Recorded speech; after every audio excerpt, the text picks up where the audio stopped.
باس لە گەورەترین بازاری مامەڵەدارایەکان دەکەم لە جیهاندا، ئەویش بازاری فۆرێکسە. ئەم بازارە ڕۆژ لە دوای ڕۆژ بازرگان وەبەرهێنەر تەنانەت هاوڵاتیانی ئاسایش پشکداری لەم بازارە دەکەن و مامەڵەی تێدا دەکەن. هێندە بازرگانیەکەی بەرفراوان بووە ڕۆژ هەیە مامەڵەکردن لەم بازارەدا دەگاتە 4 تا 6 تریلیۆن دۆلار کە ئەمەش سەرمایەکی زۆرە. ئێستا ئەوەی تایبەتە بە هەرێمی کوردستان کۆمەڵێک کۆمپانیا هەن کە پێیان دەوترێت نێوەنگیری بازرگانی مامەڵە دەکەن یاخود نێوەنگیرن لە نێوان هاوڵاتیان و بازرگانانی هەرێمی کوردستان و بۆ بەستنەوەیان بەم بازارە. بەڵام ئەوانی کە سیاسەت یاخود پشکداری لەم بازارە دەکەن لە هەرێمی کوردستاندا بە ڕێژەی زیاتر لە 90 دەیانەوێت لە ماوەیەکی کورمەودادا سەرمایەکی زۆر بەدەست بێنن، بەڵام پێچەوانەکەی دروست دەبێت لە هەرێمی کوردستانە ئەوەش کە ئەوەی کە مامەڵە دەکات لەم بازارەدا بە ڕێژەیەکی بەرچاو و زۆر زەرر دەکەن. دەمەوێت لە بژانەوەی ئەم جارەدا بە دوواداچوون بۆ ئەم بابەتە بکەم، بزانم مامەڵەی تەندروست یاخود چۆن بتوانین لە بازاری فۆرێکسدا مامەڵە بکەین. لا بژانەوەی ئەم جارەدا بە دوواداچوون بۆ ئەم بابەتە دەکات.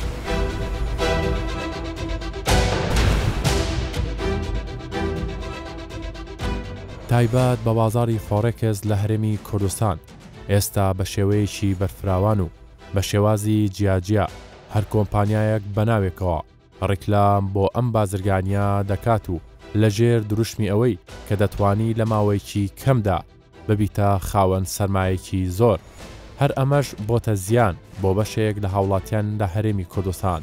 لەگەڵ خاوەن کۆمپانیایەکی ئەو بوارە گفتوگۆ دەکەم و سەبارەت بەڕاستی و دروستی ئەو بابەتە. ئەم هەموو کۆمپانیامان پێویستە لە بازاری فۆرێکسا لە هەرێمی کوردستان؟ من بە پێویستی نازانم بەڕاستی. ئێستا تقریبان برێم 20 کۆمپانیا زیاتر هەیە ئەوەی باز دەکەن. پێویست بەو هەموو ئەوانە ناکاتن بەڕاستی. یعنی پێم سەیرە ئێستا مەسەلەن زۆر نەفەر دێن لە کنەمەیش دەکەن دەرن لە فلانە شەریکە یعنی هەر عەقدێک هیچ پارێکی وەرناگرن، یعنی هیچ عمولەتیان نییە. میسال ئەتوو لە شریکەکەگە ئیشکەی عمولەت نەبی قازانجت چییە؟ کاک دیاری لێرە مهمترین شت ئەوەیە ئەتوو باشترین شەریکەی ببینیەوە، باشترین یعنی کوالیتی زۆر میمە. لێرە دەبی ئەو کەسەی ئیشی فۆرێکس دەکا دەبی لە باشترین بکەڕێ، باشترین مهمترین تشتە تێدەگەی. مەسەڵەن ئێستا شەریکە هەیە بەبێ عمولەیش دەکا، یعنی میسال ئەگە ئێستان بەبێ عمولەیش کەم قازانجم چییە؟ پاشە ئەو کۆمپانیانە چۆن ئیش دەکەن؟ ینی تۆ شارەزای تۆ خاوەن کۆمپانیایکی لەو بوارەی ساڵانێکم کۆمپانیانەت هەیە، ئەمە فێڵە لە خەڵک دەکرێت؟ وەڵڵاهی بەفێر نازانم بەڕاستی تێدەکەی، بەس لێرە گومانێک پەیدا دەبی قازانجت چییە؟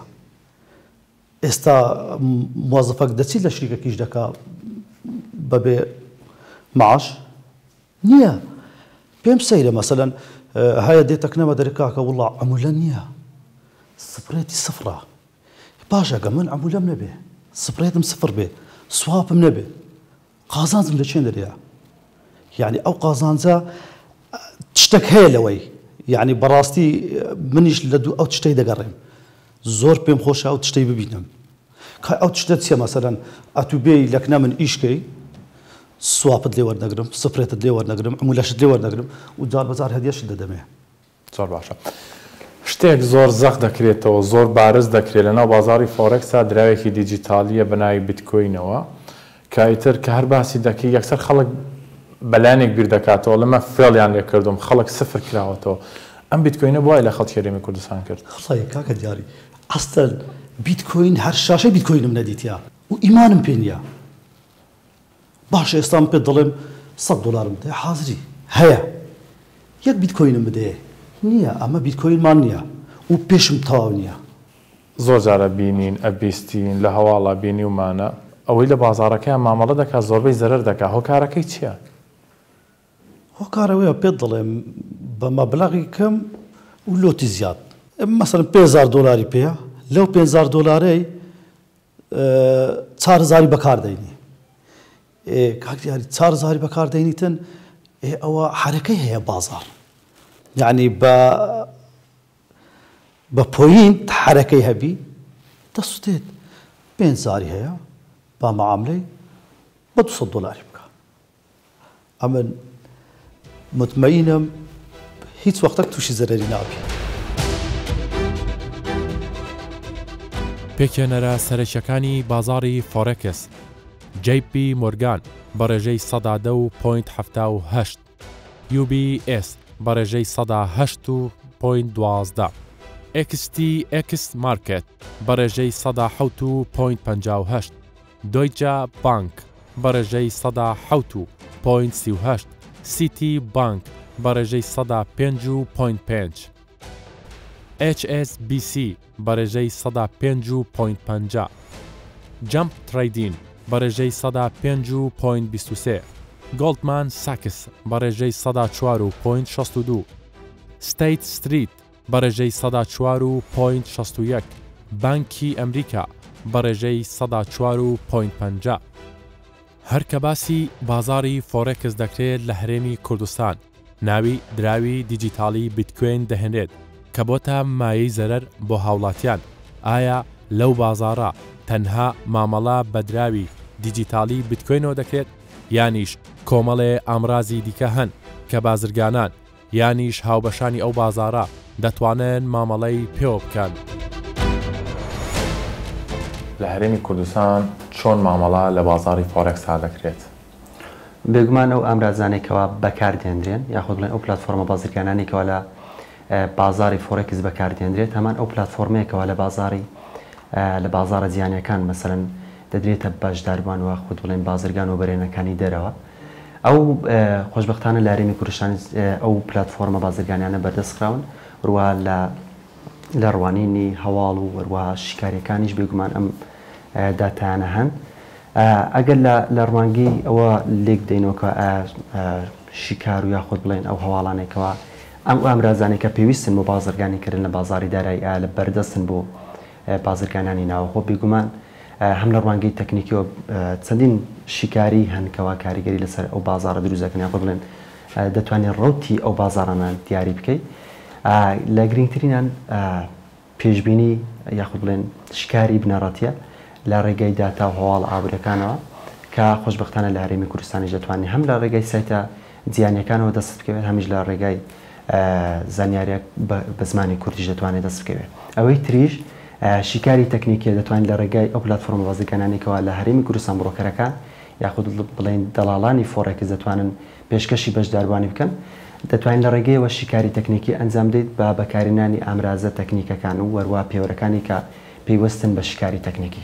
باش ئەو شیکاریانی کاکرێت لە دنیاە هیچی 100% نین نەک لە هەرێمی کوردستان بەڵکو لە دەریشەوە یانی مەشتێک بەڵام ئەوانەی لە هەرێمی کوردستانەوە کرێ هەندێکان زۆربەی پێچەوانی بازاڕەکە ینی زۆر کەس لە ڕێی ئەمانەوە بازرگانەکان ئەوانەی سەرمایه‌دارن سفر بوونەتەوە.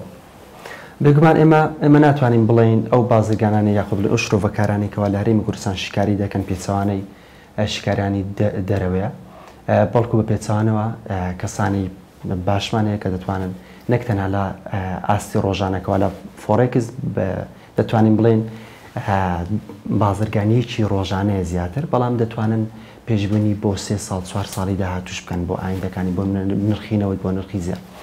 ئەو ئامرازانێکەوە شرۆڤەکارانی دەرەوە بەکاردێنن هەمان ئەو ئامرازانەیەکەوە شرۆڤەکارانی ناوخۆش بەکاریدێن بۆ نمونە تۆ دەیتە سەر شیکاری بنەڕەتی باشە هەواڵ و داتا ئابوووریەکان هەمان ئەو هەواڵ و داتا ئابوووریانەیەکەوە شیکارانی دەرەوە بەکاری دێنن بەڵام بێگومان شرۆڤەکارێک لە بانکی گۆڵدمان ساکس بێگومان خیبرە و یاخود بڵێن پسپۆڕی وەروە شارەزایی زیاترە لە شرۆڤەکارێکەوە لە هەرێمی کوردستان کار دەکەن وەروە ئەو ئامرازانێکەوە پێویستن لە شیکاری تەکنیکیشدا بوونە بەکارهێنانی فابیۆناچیە یاخود بڵێن ترێندەکانە یاخود بڵێن ئیلیۆتە هەموو ئەمانە تیۆریەکی تایبەت بەخۆیانەیە کە دەتوانن پەیوەستنیە بەوەیکەوە تەنها شرۆڤەکارانی دەرەوە بەکاری بێن بەڵکو شرۆڤەکارانی ناوخۆش دەتوانن لە ڕێگەیەوە ئاراستەی ڕۆتەکانی بازار دیاری بکەن. باشە کاریار ئەم هەموو کەسە زیرەکەمانەیە لە هەرێمی کوردستان بۆچی ئەم ڕێژەی زۆرە خەڵکە سفر بوونەتەوە لەم بازارەیە؟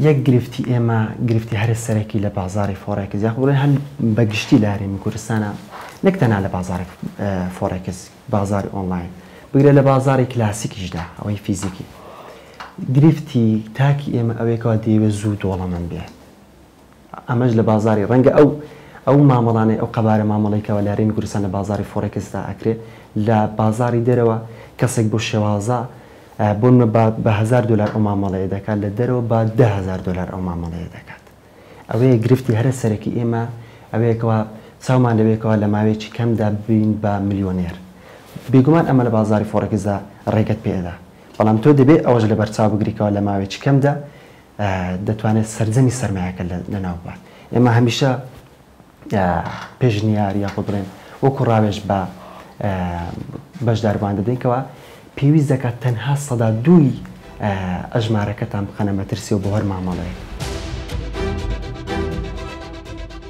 ئەوانەی مامەڵە لە بازاری فۆرێکس دەکەن لە هەرێمی کوردستاندا کێن دەمەوێت بازرگانانی بواری زێڕ و دراوەکان و سوتەمەنیەکان بدوێنم بزانم ئەوان چۆن لەو بازارە گەیشتون ئایا بازرگانان بە شێوەیەکی گشتی چۆن دەڕواننە ئەو بازارە ئێوە بازرگانی زێڕن ڕۆژانە بە شێوەی چۆنڵی قاڵب بوو جوانکاری و نەخشەکان زێر دەفرۆشن بازارەکەیە پێگەوترێت بازاری فۆرێکس کە مامەڵەی کانزاکان دراوەکانی تێدا دەکرێت ئێوە وەکو بازرگانانی زێر تا چەند ئاگادارن لەم بازارە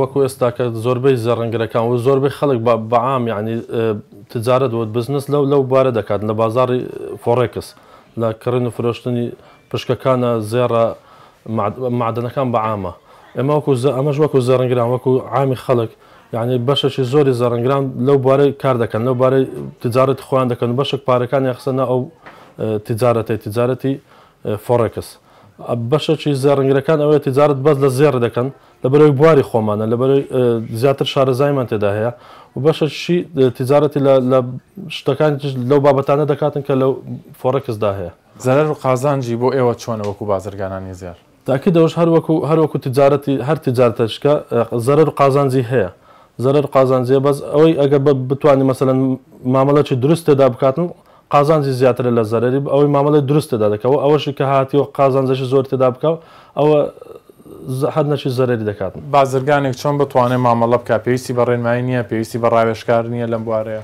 تاکیید پێویستی بە ڕێنمایی و ڕاوێژکاری هەیە ئەگەر بازرگان بتوانانی سەرمایە خۆی بەشێک لە سەرمایە خۆی بێختەوە بازاڕەوە دەبێت ڕێنمایی و ڕاوێژکاری بە کەسی شارەزا بکاتن ئێستاش لە کوردستان کەسی شارەزا و پسوەرمان زۆرە لەو بارە لەبەرەوەی شتەکە بوویتە ئەمری واقع و ئێستا تجارەت لەو بارەی زۆرە زۆر کە شەریکەکی دانێ بیتکۆنی مێ بیتکۆن لە کاتێک درم هەردێ پارەی عالەمێ زۆریان خوارد سیقەمان پێ نمایە بیر و باوەڕمان پێنا ئیشی مەرە سەلم بەلم زیاتر نییە خەڵکەکی زۆر پارەی ڕۆیە لەو بیتکۆنی ئەو قسە قومارە ئێمە وەکو خۆمان بە تایبەت وەکو کوردستان تا ئێستا بازارێکی ستانداردمان نییە مەعامەلی کڕین و فرۆشتنی تیا بکەین چکە و بازار ستانداردانە دائیمەن حکوومەت ینی دەتوانێت سەیتەرە بەسەری بکە چکە ئێستا ئێمە لەوانەیە سیستەمەکی بانقیمان نییە لەوانەیە مەسە سیستەمەکی ئۆتۆمان نییە بتوانین لەگەڵیان کۆنتاکت ببەستین بە تایبەت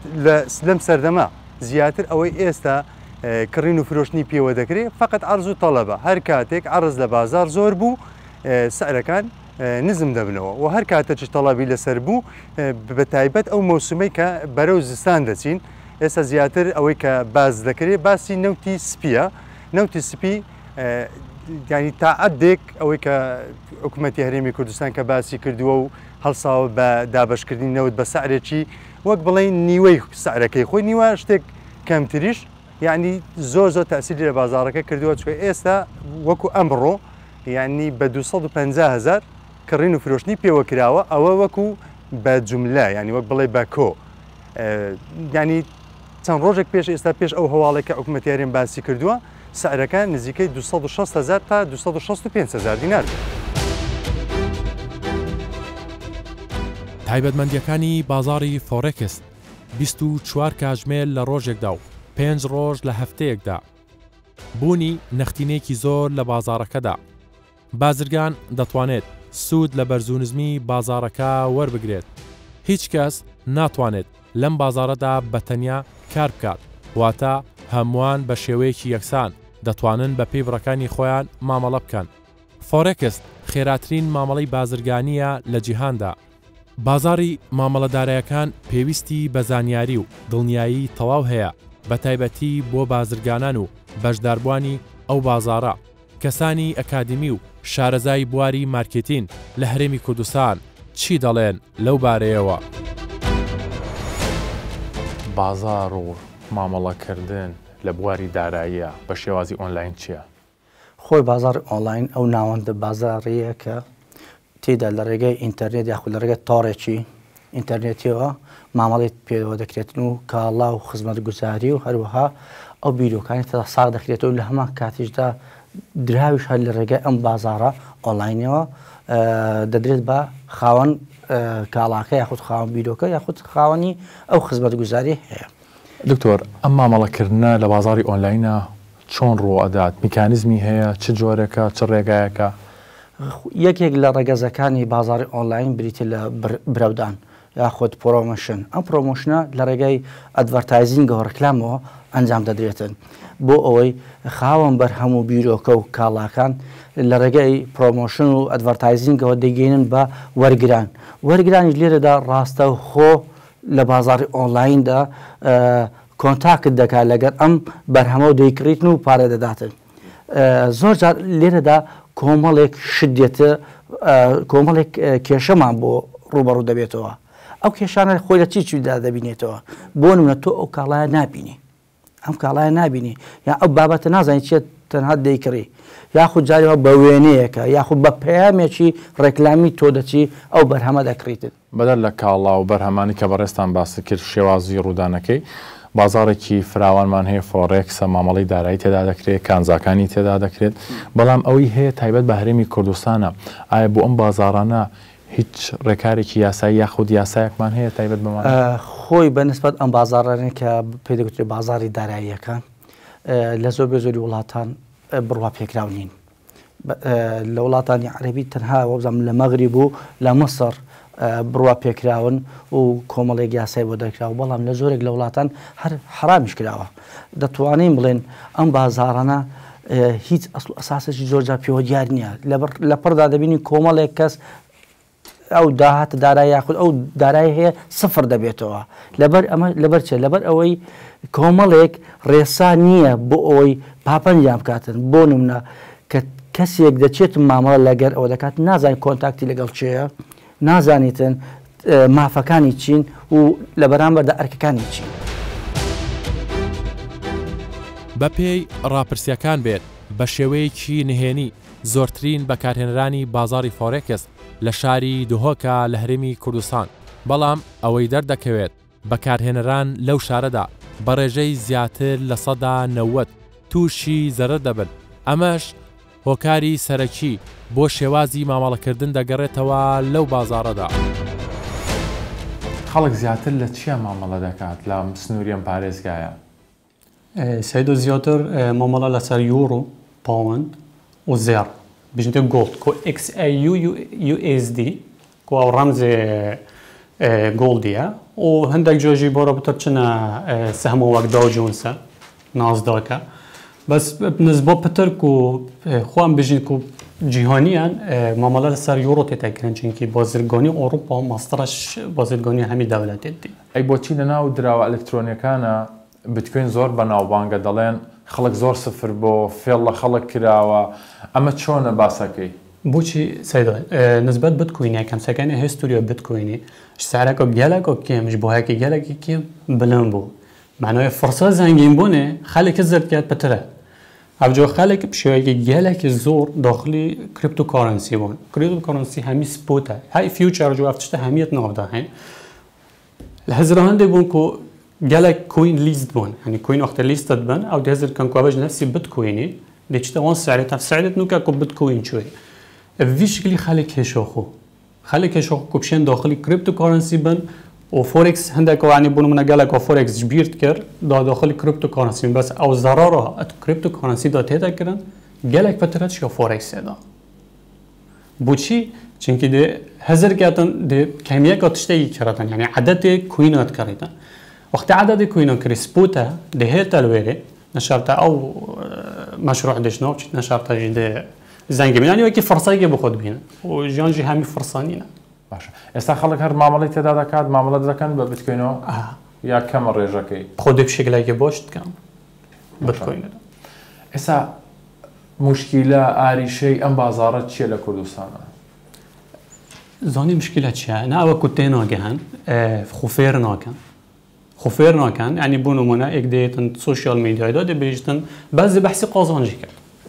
تەنی ئەس فایدات بن ئەب خۆ زارارجیکە هەی نەبەس بۆ کریپتۆکارنسی خۆ فۆرێکسیژی زاراریا هەی تو چێ قازانج بکەیت تو شێ زارارە بکەی ئەو ژێ ببینتە دیفشیکاریا تەکنیکی و بنەرەتی دوێت تو وان تشتا بە ئەول جار بخینی و تو بزانی شکار تەکنیکی چاوا تێتەگرن و یا بنەرەتی چاوە چونکە ڕۆژانە ئەسی لەڤیا چمە ئەزی لەڤیا نوچە ڕۆژانە نوچە سیکێت لەڤینیدن ئەفسیکا فۆرێکسە کریپتۆ ئەڤە هەمی جا جبر هندێک و خەڵک بەس هزرا چ دکەن قازانجی جبر هەندێک دیف ناچن بەس هزرا قازانج هەکە هزرا زەرارێژی بکەن دێل دیف چەند دێ تکنیکاڵێکە بە خۆدانن دێ چاڕێکی بە خۆچێکەن کو بشن زەراریا خۆ کێم بکەن. بازاری فۆرێکس بازاری ئەلوگۆری دراوە بیانیەکانە مامەڵەکردنی ڕۆژانە لەم بازارەدا 4 تا 6 تریلیۆن دۆلارە. ئەم بازارە هیچ شوێنێکی دیاریکراوی نییە و سیستەمێکی جیهانیە واتە هەموو کەس یاخود لە هەر وڵاتیەکەوە بێ دەتوانی پشکداری یا مامەڵە لەم بازارەدا بکەیت. مامەڵەکردن لەم بازارە بۆ سەر و هەژدە ساڵە. ساڵی دامەزراندن 1970. ئەوەی گرنگە لایەنی یاسایی و ڕێنمایەکانی تایبەت بە حکومەتی هەرێمی کوردستانە بۆ ئەم بابەتە و شێوازی مامەڵەکردن لەگەڵ ئەم کۆمپانیانە چۆنە یانیش داواکاری بۆ دامەزراندنی ئەو جۆرە کۆمپانیانە چۆنە کەی ڕێگا بەو کۆمپانیانە دەدرێت کە ڕاستەوخۆ بە ناوی بازاری فۆرێکسەوە مامەڵا بکات. وەکو وەزارەت چۆنە ڕوانە ئەم مامەڵە و بازرگانیە؟ لە سەرەتادا پێویستە ئاماژە بۆ بکەین کە بازرگانیکردنی ئەلکترۆنی پێویستی بە یاسایەکی تایبەتە پێویستە ئەو یاسایە لە داهاتوودا دەربچێت لە پارلەمانی کوردستان. دووەم شت بنەمایەکی بەهێزی دیجیتالیمان پێویستە خۆشبەختانە هەفتەی ڕابردوو جەنابی سەرۆکی حکوومەت ڕاگەاندنی ئەو پرۆژەی کرد. هەروەها پێویستمان بە سیستەمێکی بانقی پێشکەوتووە ئامارەکان زۆر گەورن ئەمە وەکو وەزارەت پەیوەندیمان هەیە لەگەر چەندین ڕێکخراو نێو دەوڵەتیەکان وەکو WTO کە راپۆرت دەنێرن دەڵێن 2021 2.3 تریلیۆن دۆلار ڕێژەی بازرگانیکردنی ئەلکترۆنی بووە لە جیهان. پێشبینی دەکرێت لە 2024 لە 4 تریلیۆن زیاتر بێ. هەرێمی کوردستان هەروەها عێراق پێویستی بە وەکو پرۆژەیەکی گرنگ ئەنجام بدرێت لەلایەن حکوومەت و کەرتی تایبەت بە دەستە جەمعی هاوبەش بۆ ئەوەی کە بازرگانیکردنی ئەلکترۆنی بە سیستەم بکرێت یاسای بۆ دەربچێ. ئێوە ئەمە بە بازرگانێکی باش و سەرکەوتوودانن یاخود هەر بە شێوازی کلاسیکەکە مامەڵە بکرێتەوە باشترە؟ لایەنی ئەرێنی و لایەنی نەرێنی هەیە ئەو بازرگانیکردە لە کاتێکدا ئەگەر هاتوو قەیرانێک ڕووبدا لەسەر ئاستی نێودەوڵەتی ئاماژەکان ڕێژەکان دادەبەزن بە شێوەیەکی ڕاستە و خۆ و کتوپەڕ خەڵکێکی زۆر بازرگانی کۆمپانیەکان زەرمەند دەبن. پێویستیمان بە زانیاری زیاترە پێویستیمان بە بەشداریکردنە لەلایەن لەسەر ئاستی کۆمپانیا و حکوومەت لەگەڵ کۆمپانیای نێودەوڵەتیەکان و هەروەها فێربوونی ئەو چەمکە جێبەجێکردنی ئەو چەمکە بە شێوازێکی دروست بۆ ئەوەی کۆمپانیەکان و خاوەن سەرمایەکان تووشی زەرەر نەبن. ئەگەر هاتو ئێمە بنەمایەکی یاسایی بەهێزمان نەبێ لەسەر ئاستی نێودەوڵەتی لەبەر ئەوە گرفتی ئێستا گرفتەکان لە ڕێژە و لە حەزمی خۆیان گەورەترن واتە ئەگەر هاتو ئێمە تێگەیشتنمان نەبێتن لە چۆنیەتی مامەڵەکردن یاسایەکمان نەبێتن ئەو گرفتان ناتوانین چارەسەر بکەین.